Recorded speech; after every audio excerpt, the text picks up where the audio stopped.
Welcome to Builders, the podcast for leaders who want to build great company. I'm your host, Alex Snyder, strategic advisor to world-class builders. This podcast dives into the wild rides and personal transformations that come with pursuing big dreams and becoming a leader who builds incredible teams and companies. Each episode, I'm joined by a guest who helps deliver a fresh perspective designed to leave you feeling less lonely, more connected to innovative ideas, and inspired about growing your business your way. If you enjoy the show, don't forget to subscribe on your favorite channel, leave us a 5-star review, and share your favorite episode with a friend. The podcast is sponsored by Alex Snyder Advisory. If you are a business leader or executive team ready to take your leadership and company to the next level with a high-performing team, we'd love to see how we can rocket fuel your growth. Check out the show notes to book your free Builders Business Booster call, where you'll receive a strategic leadership audit and 3 concrete focus areas to mature and grow your business. All right, thanks for tuning in. Let's build. Welcome, Mimi. Thank you so much for being here. I'm super excited to dive into this with you. You have had such an incredible journey, and I love that you coined the term that you traded suits for startups for yourself. I'm obviously no surprise as an incredible brand builder that you came up with that. And I think it's such a great moniker for your story. I'm going to ask you just to kick us off and introduce yourself, and then we can dive in deeper. First of all, thank you, Alex, for having me. I'm really excited to speak with you and chat with you about everything and all things I think we were talking about before. I'm an open book, so anywhere this conversation will go, I will go there with you.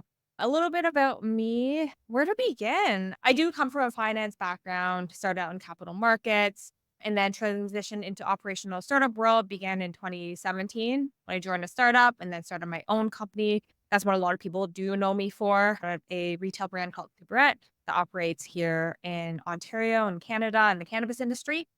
And then left that business just over a year and a half ago and have been working with other startups all around the world in different industries.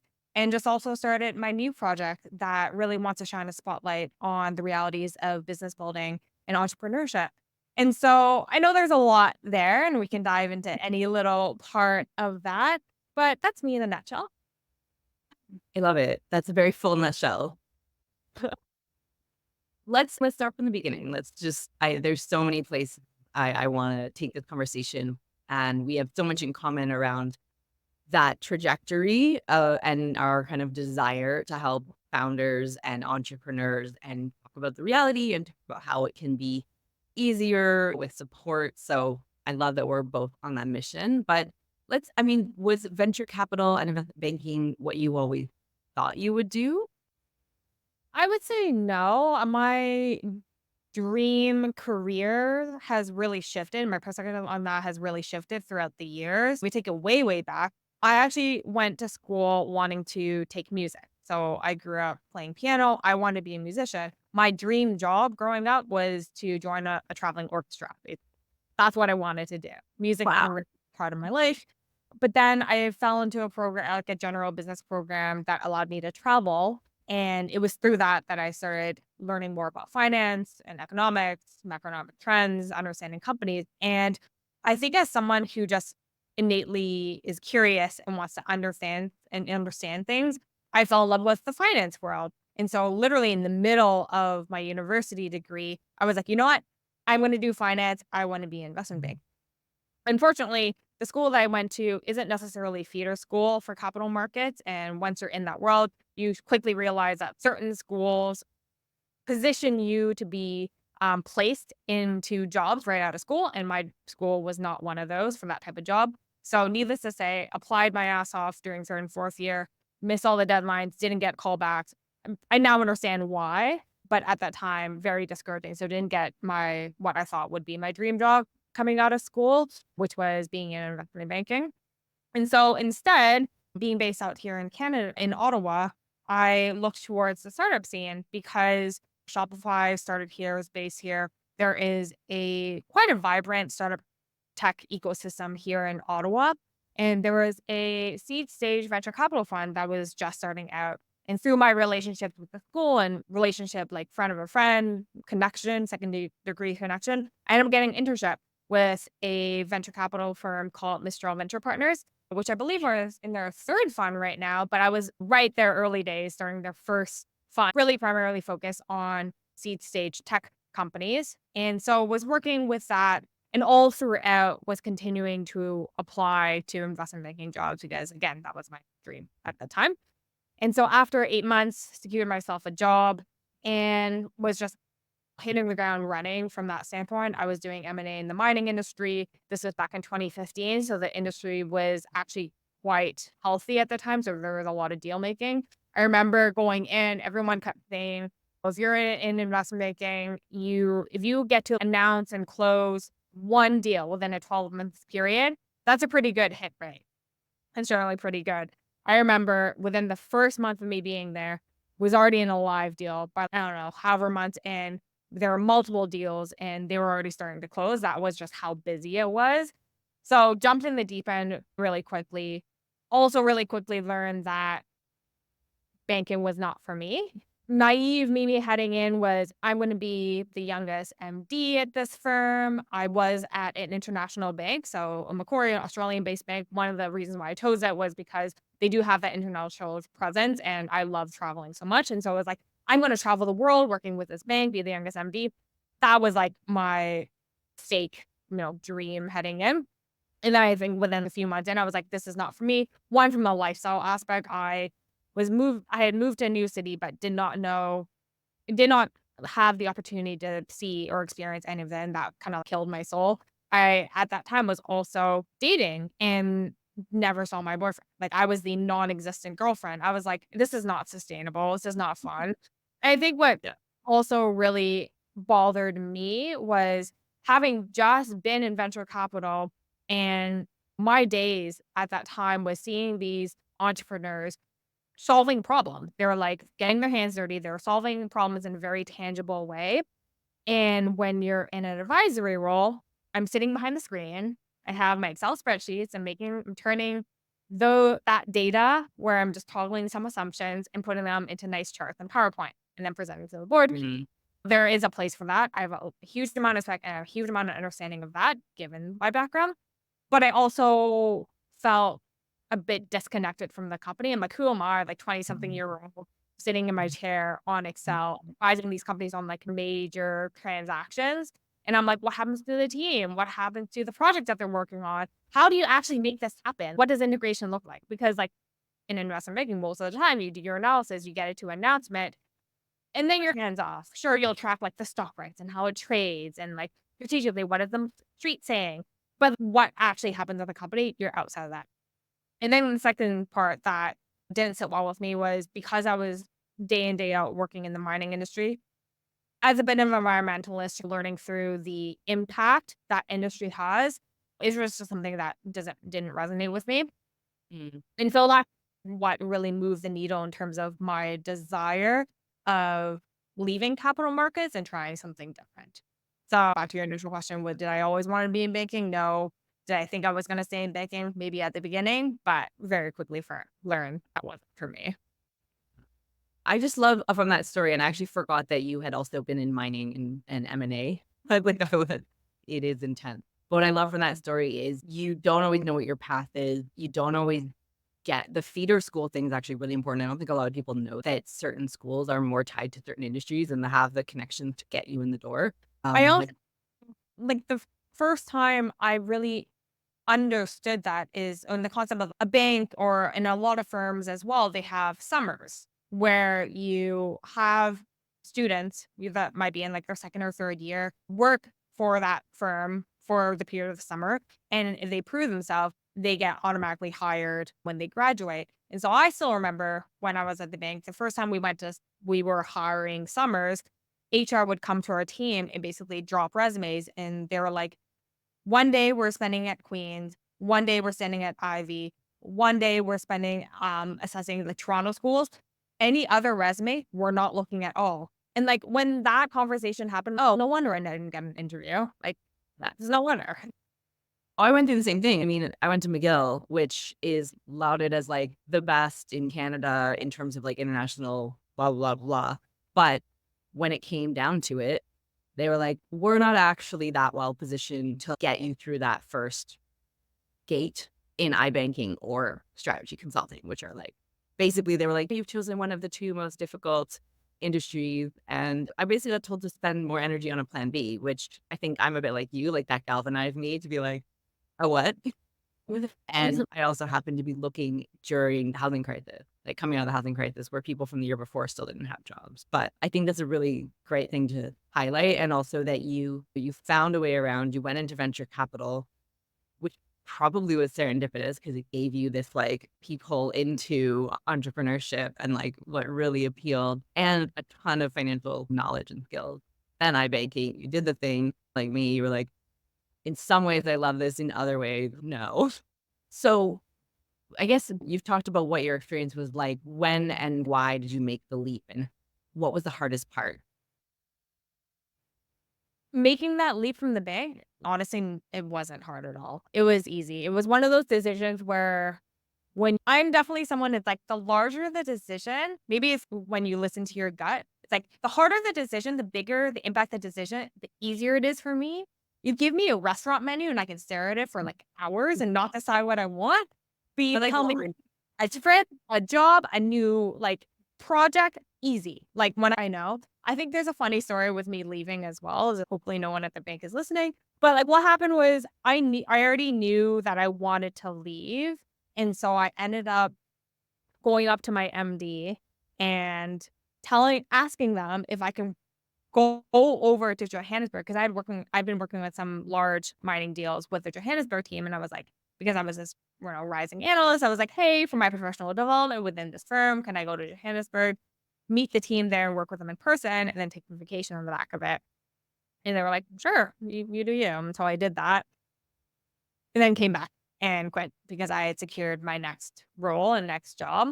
They were totally fine because I wasn't going to competing firm, but it was one of those. As soon as I knew, I think this was like May of 2016. And then I made that decision in my head, went to Johannesburg, took my vacation, came back, and then quit and left. And new chapter. new chapter. I love it. And yeah, I really didn't realize how many intersections we had. I also was in Johannesburg and other places for doing the mining thing. So definitely some good vacation to be had around that, but also the wild hours. Yeah, I was chilling there, so I'm not complaining. No? All right. What I guess you said that the decision is relatively easy, and I can actually relate to that. I'm the same way. I like won't read bigger a restaurant menu that's more than like one page. I'm just like, no, no. Do you? But then like big life decisions, I'm like, let's go. But I'm wondering if there's anything that you, looking back, would have been helpful to know, or what advice you would give to someone who's considering stepping off the beaten path in their life or their career, because it is a big pivot, and I don't think for most people it's as easy, even though both of us can resonate with that. Yeah, for sure. I think anyone who is looking to take something that's a little more high risk and has less financial stability, I think financial security is huge. So I had a lot of savings. I knew that if I didn't make a lot of money for a few years, I was going to be okay. And so I think first and foremost, that's critical because you can't be building a business and also be worried about your personal financial situation. And so having that cushion is healthy. I also had an innate belief in myself that if things didn't work, I can just get a job. And so having that confidence was really helpful. Having a supportive partner. And so whether it's like a partner or the friends around you, family, whatever you have in your social network, having that support that believes in you and isn't going to bring you down when you are saying like, hey, I'm going to do this crazy thing. Like that belief in you is also really what I found to be really helpful. My boyfriend at the time, he's now my husband, been together for 10 years. Like, I feel old saying that, but he has been such a critical part of my personal journey as well, because when I'm doubting myself, when I'm going through those ups and downs, which seem big at that time, but having gone through this entrepreneurial journey was like a little blip. Having someone there means that much more along the way. I do think though, I'm glad I was as naive as I was heading in. I think if I had clarity as to how difficult everything would be, I don't know if I would have made that step. So I think that naive optimism is also helpful when diving in because you don't know. You're like bright-eyed. You're like, well, whatever happens, and I can take it head on. And now in like hindsight looking back, I'm like, oh, if I knew that, I don't know if I would. Yeah. Also relatable. So let's talk about the cannabis industry. The recreational cannabis industry was in its infancy when you jumped in the legal part of it, and many called it the Wild West. That's where you and I met. So I got my taste of that industry as well. What is it like building brands in a nascent industry with emerging regulation and strong stigma? What tell us a little bit about the story, how you didn't immediately build Superette, right? You went and got some experience working with a team first. Yeah, so my first step into the legal cannabis industry was with a company called Tokyo Smoke, which had just started before I joined. And for me, because my intentions for entering the industry and for joining that company at the time was to learn. I was like, I'm coming from a purely advisory role in a completely different industry. Now it is an industry that personally resonated with me. Like I smoked weed for a long time. It's a product that I know intimately as like a consumer. And then also as a business person, I'm looking at a market. It's one thing to say, hey, there are tech industries that you basically have to teach the public of what it is or like why they need it. Cannabis has been around humans for thousands of years. Like it's not a new industry per se, but the regulatory framework around it is new. And so that shift was really interesting to me from a market potential standpoint. And so heading in, I just wanted to learn anything and everything. It was being sold to everyone as going to be huge in Canada. We're going to pave the way for the global landscape. And I think more broadly speaking, Canada drops the ball on all Massively. aspects related to that.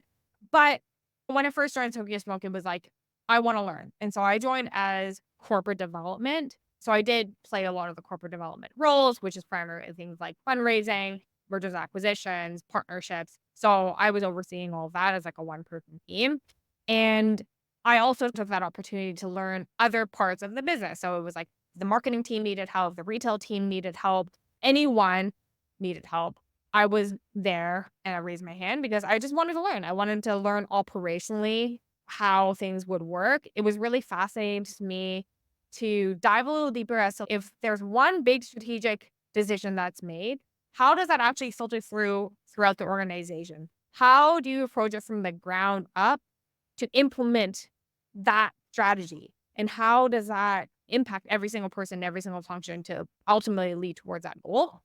So that was really interesting to me. And so that's where I was able to really bridge between the strategy side and the operational side, which I think that not a lot of people get a lot too much experience in, especially coming out early in their career. So that was really interesting. I think the tipping point for me to starting Superette and starting my own business was when Tokyo Smoke eventually went public and got sold to Cannabis Growth. I was doing a lot of the deal making at that time and facilitated those transactions, but I was still on a very call it below market salary. And I saw a lot of people around me creating an immense amount of wealth. And I didn't see any of that. And so there was a part of me, I'm not gonna lie, like I was quite resentful of that fact. It was like I put in that work, I made this happen, a whole bunch of people got rich, I didn't. And so I was like, if people are gonna do that, then I will as well.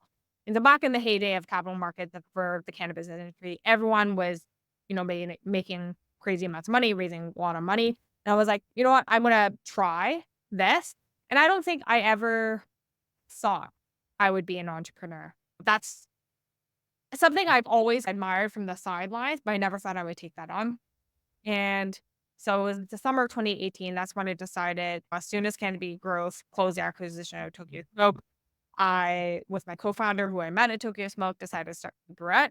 And that's really when that started. And even that was like a whole thing. Like we started to fall of 2018, primarily to focus on retail in Ontario. And within Canada, every single province has different sets of regulations from a distribution standpoint.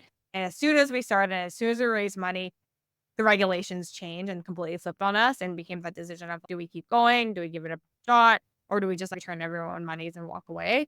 Fortunately, we decided to keep going, and that's what created Superette to what it eventually became. But all those pieces were completely unpredictable, very chaotic. I would argue still kind of is, but it's still fun. It's what they say is, once you've been involved in the cannabis industry, nothing seems that hard anymore, if I can say that. But Yeah. wild. I think that's a great way to say it and summarize it. I Superette really made its mark creating an experience that many thought was impossible given what you just mentioned, right? There is the industry stigma. There were strict regulations, particularly when physical stores first started opening in Ontario.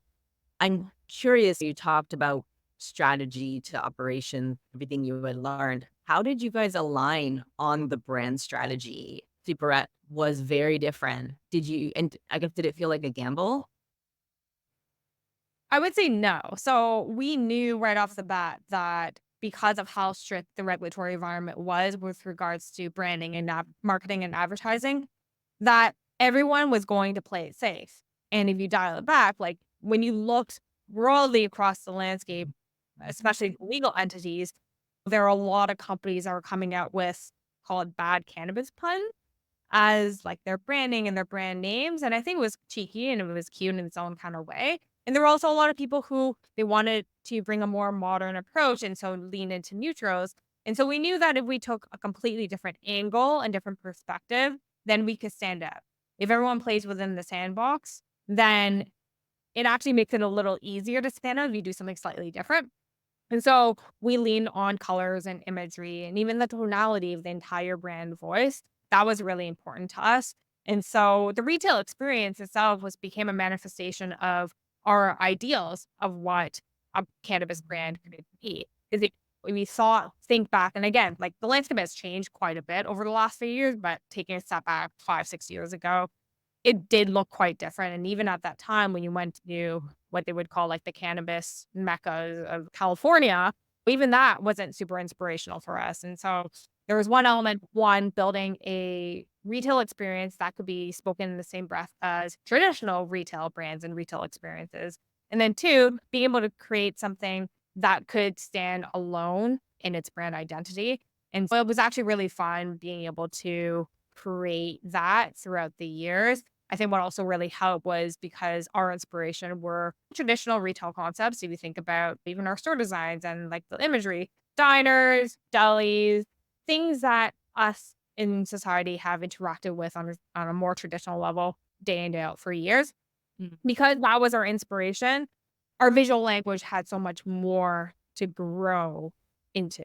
And so it was fun to play around. And I think there's something to be said about not taking ourselves too seriously, which in contrast to a very highly regulated and strict market, I think that spoke to customers in that way as well. Yeah, I can relate to that having been there while you were doing this and building our own stuff. There was this huge push in the industry to like legitimize it, I think. And so many brands went the direction of either like luxury or really pragmatic and or just were like, we can't really brand or advertise. So we'll try to build a really like a reputation on not so much with the customer, but within the industry, which there was like such a huge divide, right? I think Yeah. at least from industry players to end customers, there's just like most people had no idea what was going on other than what they saw in the news. So that was like a kind of a weird play. But yeah, I think what you managed to do, like you said, was make something relatable and approachable. And I would assume you leaned on a lot of kind of like human centric design thinking, whatever you want to call it. I remember you had red and green baskets, which was like, talk to me, don't talk to me, come help me, offer me support. Or I know I'm just here to shop and I don't need a conversation, which for people who aren't familiar with the cannabis industry, particularly in Canada, people who worked in stores were called bud tenders. They had often minimal knowledge, but like some basic training that they had to do to be allowed to work there, similar to serving alcohol. But a lot of people going in had either never shopped for cannabis or had been to like the OG gray market where you know the people, you know what they have. You don't really know if what they say they have is what they have. So there was this whole like education and change. And I love how much you guys leaned into allowing your customers to choose their experience to a degree. Cause I know I used to go into all the stores to do research and Mhm. some no one would talk to you and you'd be like, can I get some service? Hello? And others you'd be like accosted with information. You'd be like, please just step back like a foot. Arguably from a shopping experience, I feel like that type of visual cue or letting the shopper decide how they want to experience your space, I feel like this should be the norm everywhere. As a Yeah. consumer, like, sometimes I do want all the information, but sometimes it's just leave me alone. So I like industry aside, like just in general, I think Yeah. shopping should go that direction, but that's a personal opinion. Oh, no, I completely agree. There's both ends of the spectrum of feeling like, I don't want to be rude, but please, just today is not the day, or having to like chase someone down to get the piece of information you need to get in and get out. Both of those are frustrations that, like, if it's the wrong day, can really sway your mood and your experience. So I completely agree. I'm curious. I don't know whether you would phrase it this way, but I do think that you had a huge part in reinventing the image of the industry. And I'm wondering if there are any parallels that you would draw between reinventing yourself, reinventing an industry image. I think that it's easier for me to think or see that after the fact. I think in the moment, I'm not thinking so much about reinventing the industry. A lot of it is just you're making decisions to the best of your ability with the information you have at the time. Mm. And all I wanted to do was to build a business with a badass brand, with the people that I wanted to build it with. And the industry developments along the way and the efforts that I made along the way to push it in that way was in a lot of ways selfish from the perspective of if I can build my business the way I wanted to, but regulations need to change, then I'm going to push for regulations so that I can build a business the way I wanted to. And then secondly, as a cannabis consumer, it's like selfishly, I want regulations a certain way. So as a consumer, I can enjoy the industry better. And felt that if I'm going to do something, I'm going to go all in. I'm going to do my best. And I think what I found from a called industry shifting perspective was that a lot of people were scared to speak up or they just didn't have the experience or knowledge to make material difference. And so I'll give you an example. So I joined a lot of industry groups that ended up speaking with industry stakeholders, whether it be government of Ontario or the federal government. And I was sitting with people, representation from either called public companies or the mom and pop shops or the smaller private businesses. And a lot of the time, what I found was like the larger public companies were oftentimes afraid to m- move or Rock the boat. yeah, rock the boat, so to speak. And then a lot of people, because their operations might be smaller, they didn't have the broader macro sense.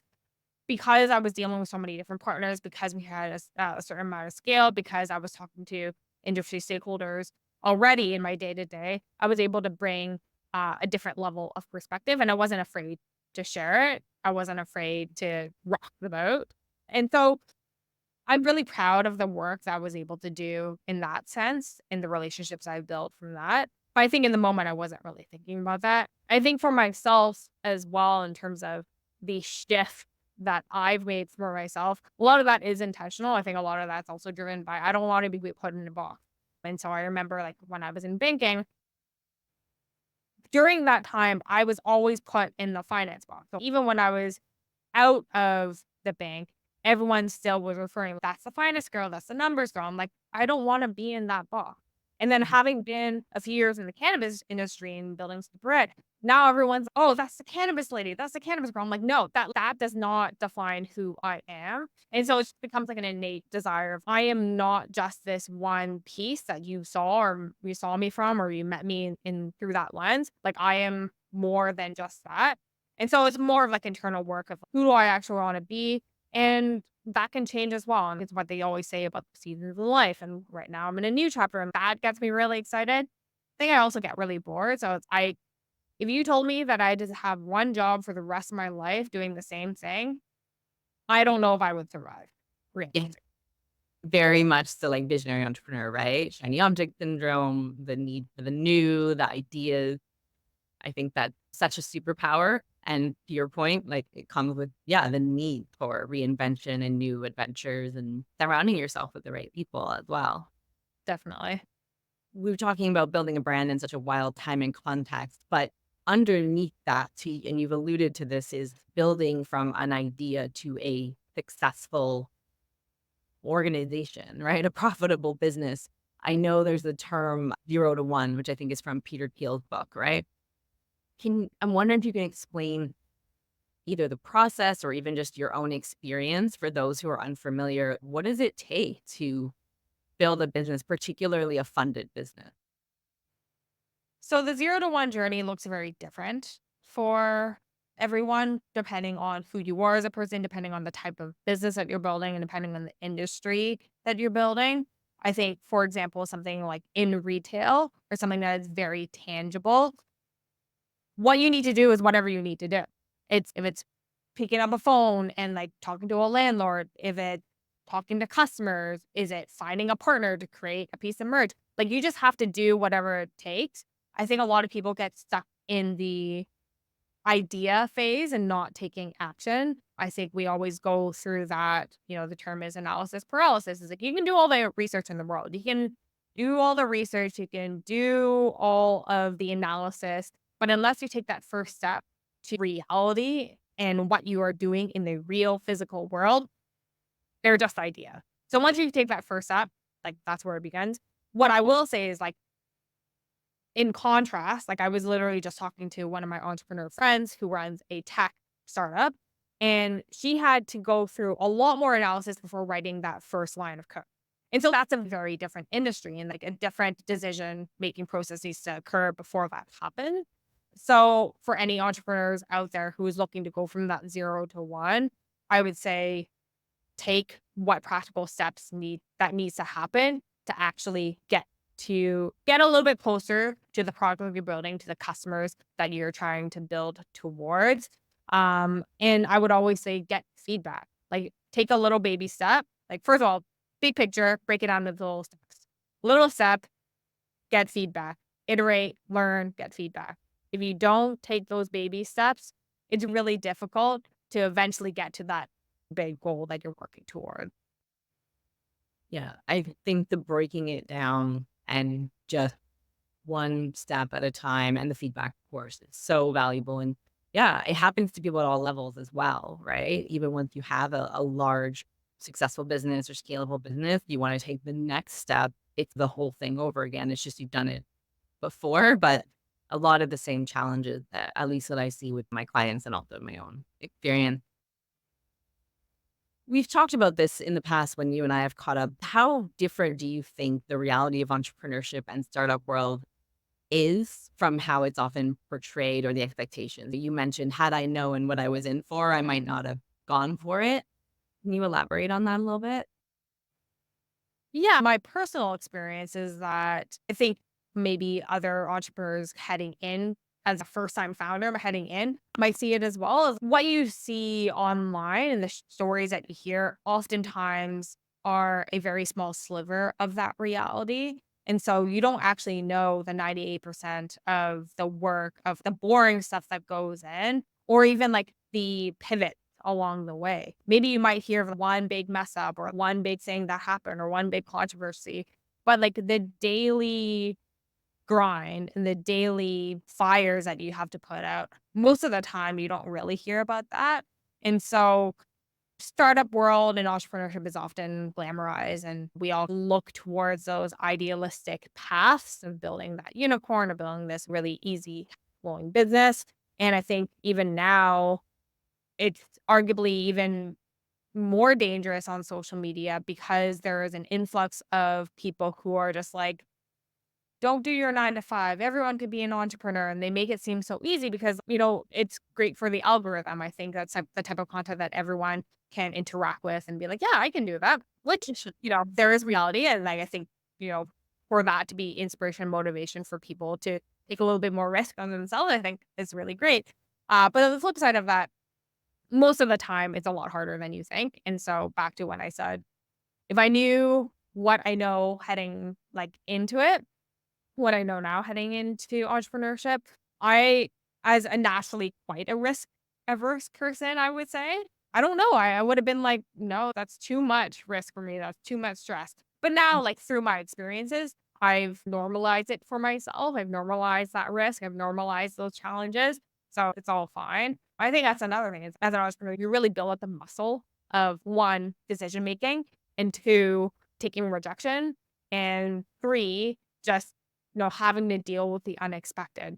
And so the more you can untrain and adapt yourself to those types of scenarios, the more easy it is to handle it. And you're just like, yeah, I've been through that. I've gone through worse. So it's all a process. It's something that you have to experience. It's something that I do believe that you can read about it all you want. You can read all the autobiographies. You can listen to all the podcasts. You hear everybody else's story. And you're like, oh, yeah, I've internalized it. I know what it is. But until you've actually experienced it, you don't actually.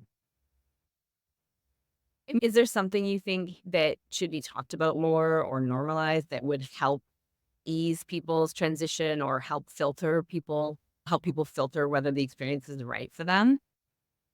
I don't think there's necessarily like one specific topic, but I think the nuances of entrepreneurship can be talked about more. And that's a big reason Mhm. why I started my new project, which is called the Founders Edition. And for the people who don't know, it's a ecosystem that's truly focused on bringing different perspectives and ideas about entrepreneurship and also sharing the realities and the stories of these founders and entrepreneurs through their journey. Because I want to shine a light on reality. I want to shine a light on more than just what is typically seen, because entrepreneurship has never been so easy, or like starting a business has never been easier. Like the barrier to entry to starting a business has never been easier. You have tools like Shopify. You can start an online store. You can go on like whatever service. You can freelance.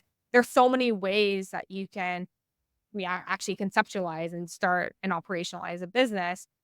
And so if I can share a diverse amount of stories and different perspectives and different challenges that other people are going through, my hope is that something is going to resonate. And so that a founder who is putting out those daily flyers doesn't just open, their phone and the social media, and the first thing they see is like, it's so easy to earn another $10,000 a month. If you all follow these 5 steps, you can be a millionaire too. If you follow these 10 steps, like that's not what entrepreneurship fundamentally is. Yeah. So yeah, let's talk about what you're doing now. I'm just curious as we transition into that.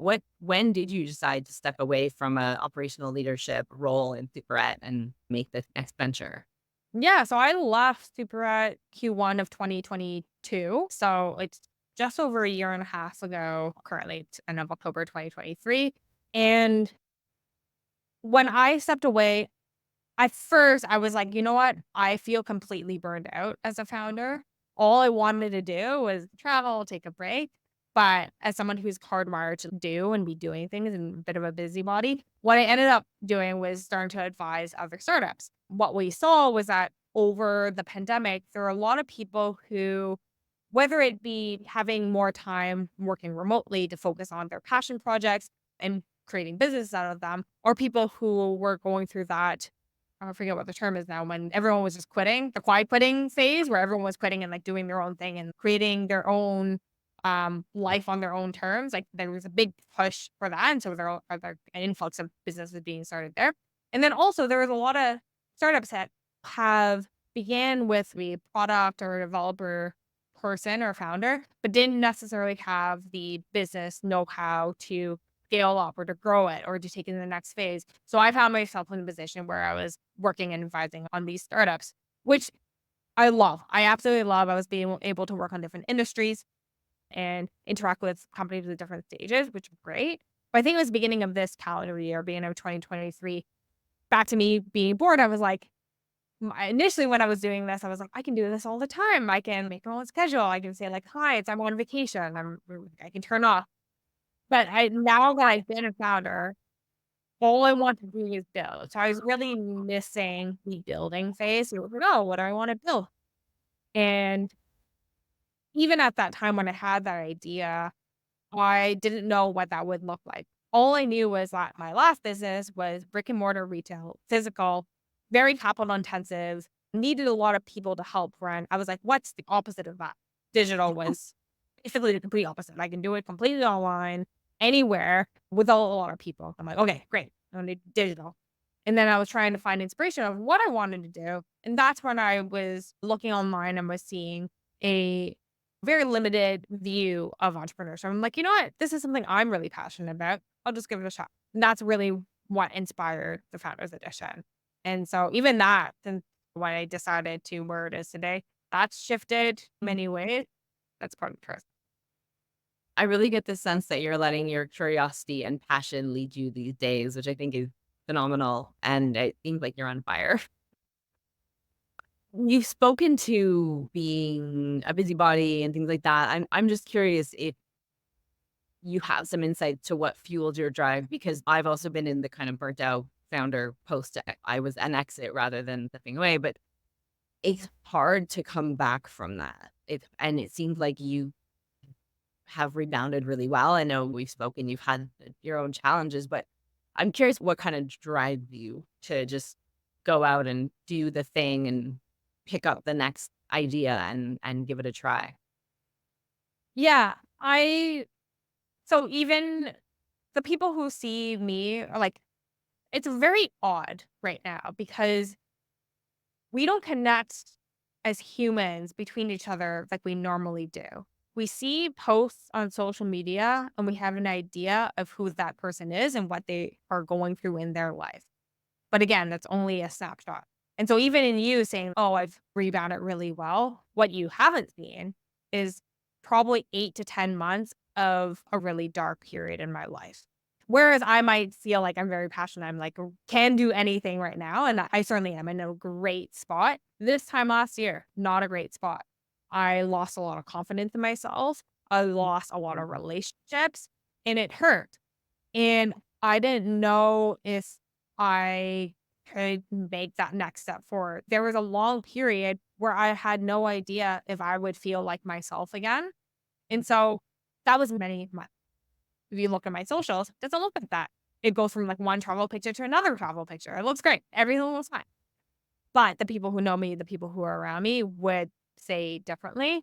And I think the inspiration for me to do what I do now, one was just refining myself again and really understanding what gets me up.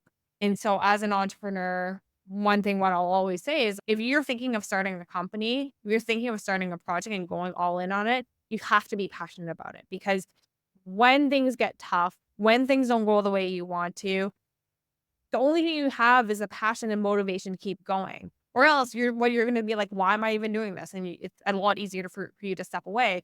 And so when I'm building the Founders Edition now, everything I'm doing, I'm like deeply passionate about. And so when I'm not like something isn't going right, I'm just like, it's part of the process. And that gets me really excited. The entire thing has been complete learning. I'm doing video interviews with other entrepreneurs. I do not have a video background. I do not have a media background. So like everything is completely new, but Mhm.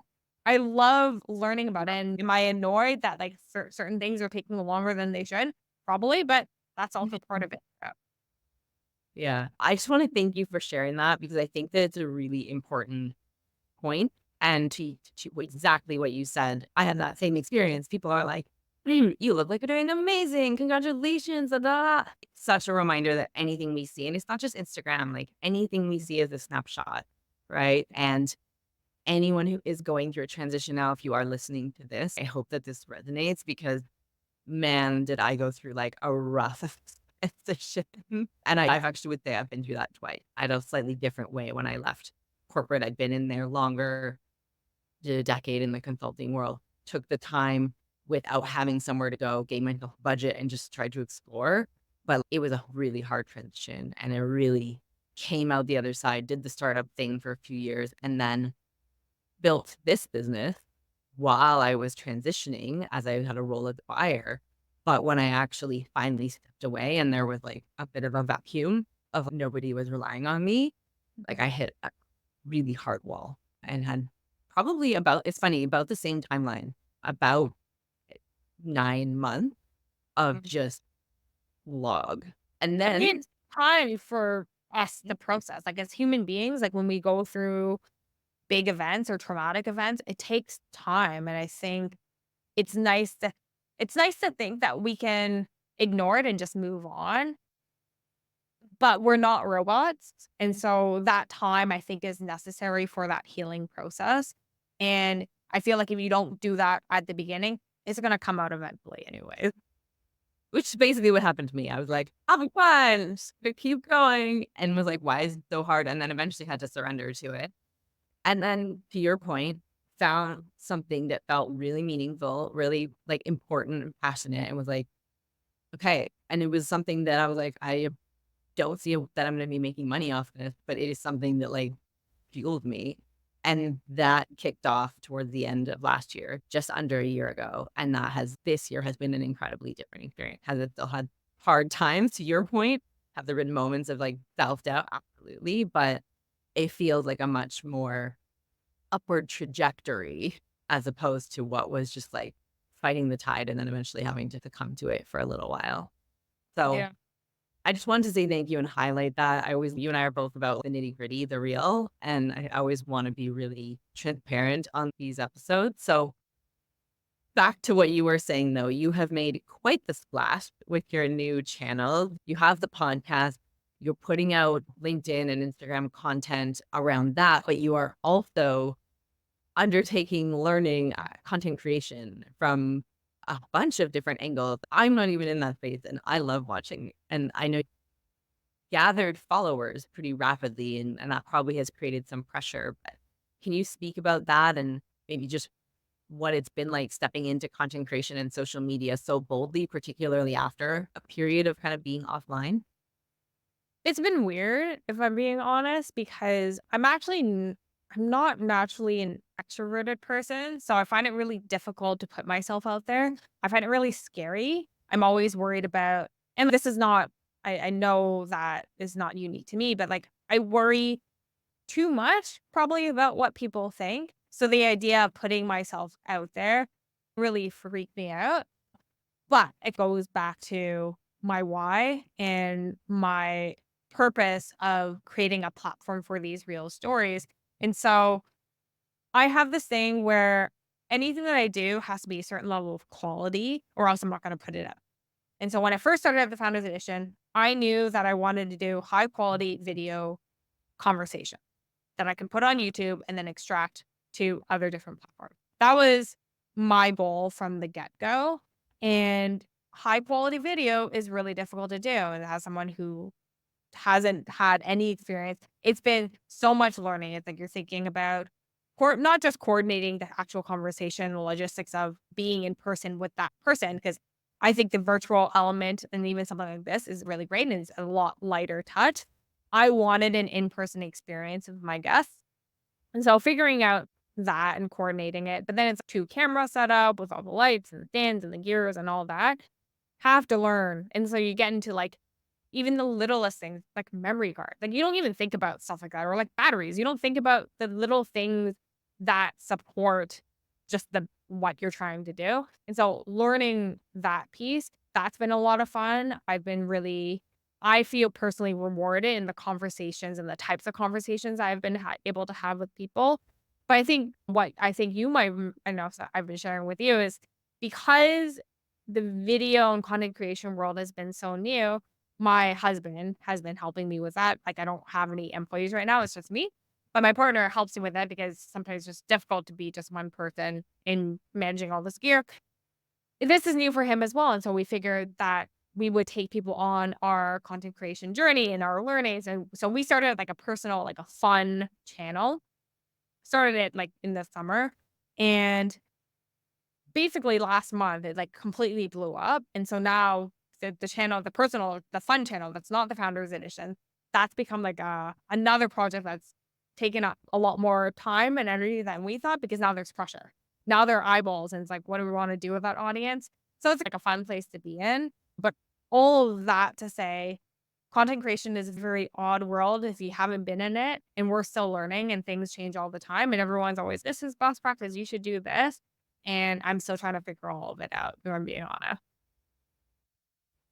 I think you spoke to taking people on the journey, and I think that is part of the appeal, right? I think that's why obviously the visuals you're putting out are amazing and the tips are valuable. But I think there is an element of being along on someone's journey and seeing the progression that's so attractive because of what we've been talking about. Everything else is you see the end product and you get the canned story and you're like, oh, great, that was amazing, but not relatable if you're going through a tougher phase. So having something that really providing tangible value, and also you guys are sharing, you're adding in the little what Instagram versus reality type thing.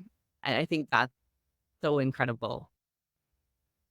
I think you've alluded to this, but I guess to close out, what is your main objective these days? And how does that differ from before? Do you think that there's sort of a progression that you've been through that's maybe a natural progression or more specific to your case? I would say everything that I'm doing is a natural progression. I've learned very early on in my career to not force it. For context there, I grew up as a planner. Everything I wanted to do was plan. I had my schedules, I had my plans.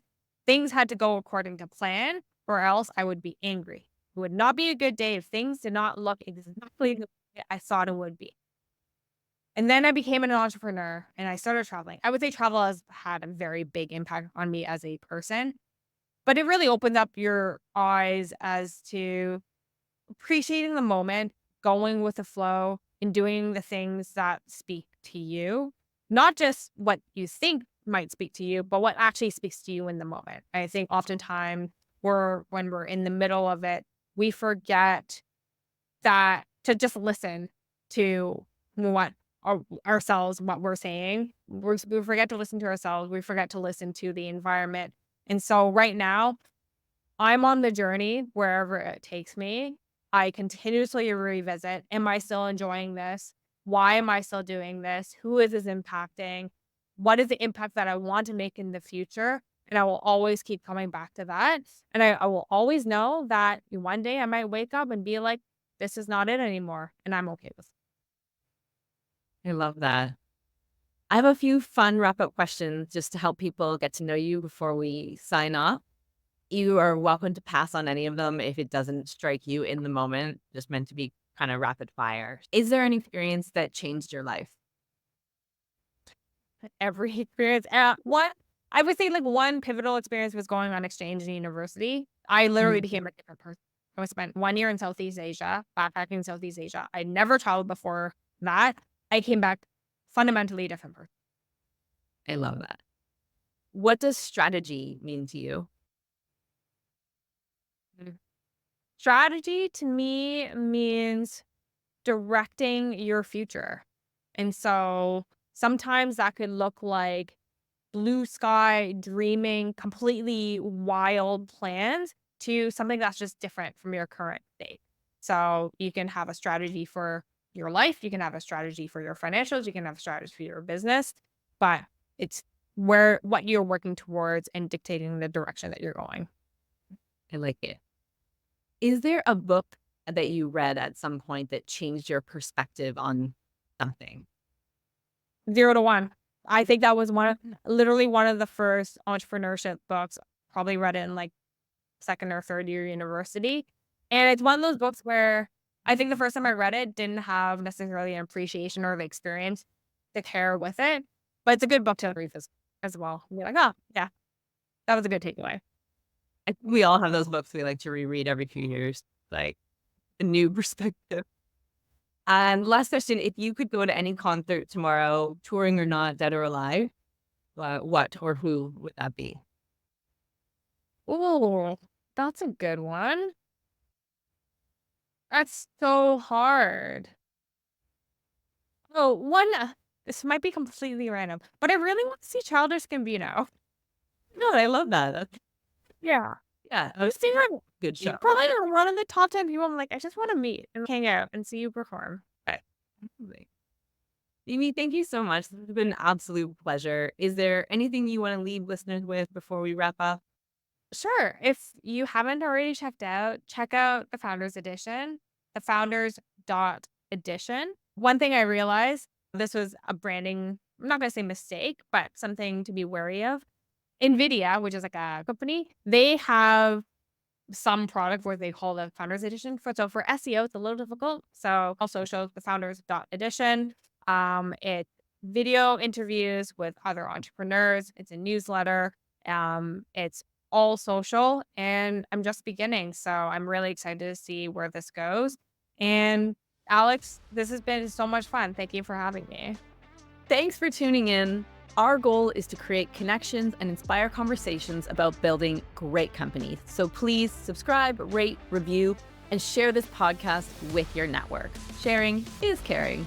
If you're a business leader or executive team ready to take your leadership and company to the next level with high-performing teams, we'd love to see how we can rocket fuel your growth. Check out the show notes to book your free Builders Business Booster call, where you'll receive a strategic leadership assessment and 3 concrete focus areas to mature and grow your business. You'll also find the link to join the Builders Club to stay up to date on upcoming events, get valuable tools and insights, as well as be the first to receive exciting announcements straight to your inbox. No spam, I promise. You'll also find my website, alexsnyder.com, and all the places to peep my creds, hear what clients have to say, and see if I went to the gym today. And one final note, this podcast is not intended to be legal, tax, or other professional advice. Thanks for joining. We'll catch you on the flip side.